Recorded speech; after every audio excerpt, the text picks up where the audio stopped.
Let's look at the solution for algebra bytes now. A ball is at point A. It rolls 324 inches rightwards and then reverses direction and rolls 108 inches leftwards. Again, it reverses direction and rolls 36 inches rightwards. Again, it reverses direction and rolls 12 inches leftwards. In this manner, the ball keeps rolling once to the right and once to the left till it's come to rest. Till it comes to rest. When the ball comes to rest, how far is it from point A in inches? So, okay, see how the ball is moving is 324 this way, 108 this way, 36 this way, 12 this way.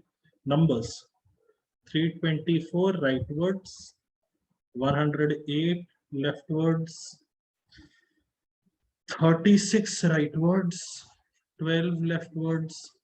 Hopefully you can see what is essentially happening is from the initial point A, it has gone 324 away and then it has come back towards A by 108. Then it is going away from A by 36, that is coming back towards A, and this motion keeps on happening. Essentially, this is a geometric progression with first term being 324 and the common difference, sorry, not common difference, the common ratio being equal to minus 1 by 3. 324 into minus 1 by 3 leads me to minus 108 into minus 1 by 3 leads me to 36, so on and so forth. So sum of an infinite GP is given by 324 divided by 1 minus 1 by 3, which will be equal to 324 into 3 by 4, cancel, 81 into 3 is 243. So answer will be option D.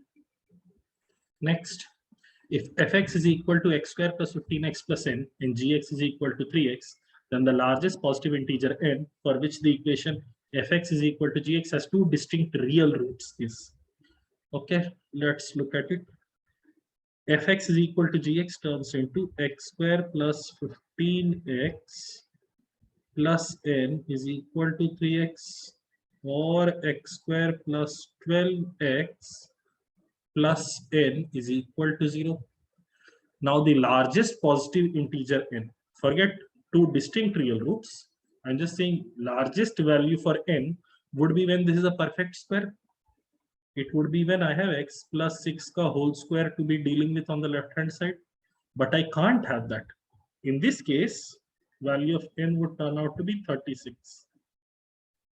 But I can't have this. The largest possible value of n without any constraints is n equal to 36. But at that case, the roots would be identical. But I have been told they have to be distinct real roots.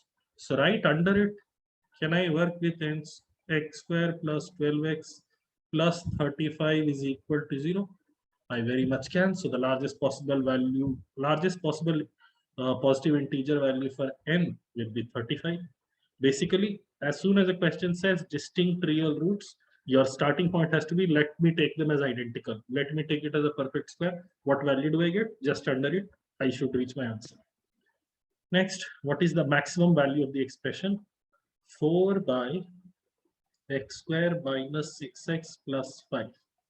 Okay, this should be equal to 4 by x square minus 6x plus 9 minus 4, or it should be equal to 4 by x minus 3 whole square minus 4.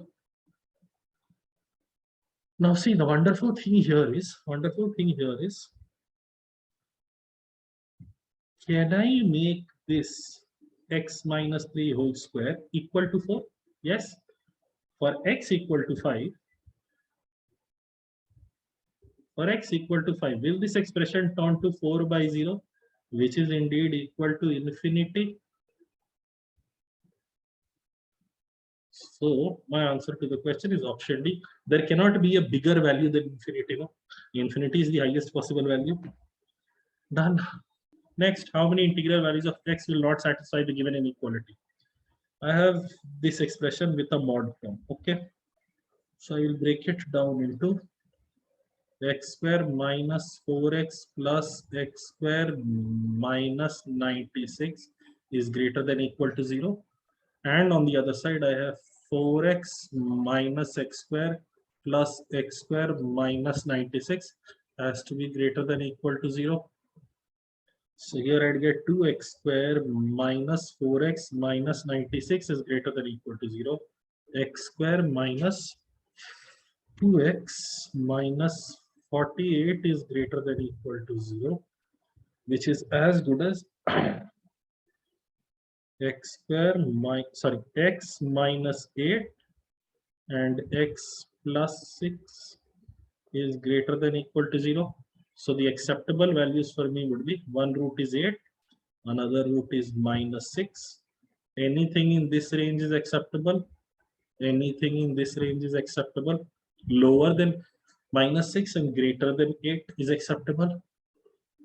Okay, now what is present here? I get 4x minus x square plus x square. So these two get cancelled. Nice. 4x is greater than equal to 96. X is greater than equal to 24. So the root is 24. Everything here is acceptable.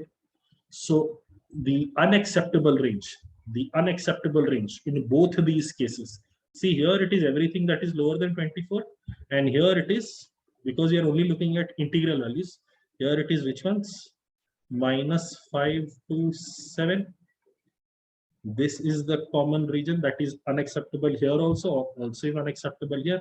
So you have to count how many integral values are there from minus 5 to 7. Minus 5 to 0 is 6 values, 1 to 7 is 7 values. Altogether, answer to the question will be 30. Last, what is the difference between the greatest and the least possible integral value satisfying the inequality? 15 by x minus 12 mod is greater than 4. Okay, so I can break it down into two parts. 15 by x minus 12 is greater than 4, or 15 by 12 minus x is greater than 4. In this case, I get 4x is less than 63, or x is less than how much? 15.75. So the greatest possible value of x that I can take is 15. In this case, what do I get? 15 is greater than 48 minus 4x, or 4x is greater than 33, or x is greater than 8.25. So the smallest possible value of x that I can take is 9. The difference between these two values is 6. That is the answer. That will be the end of this episode. Hopefully you learned something. Okay, bye.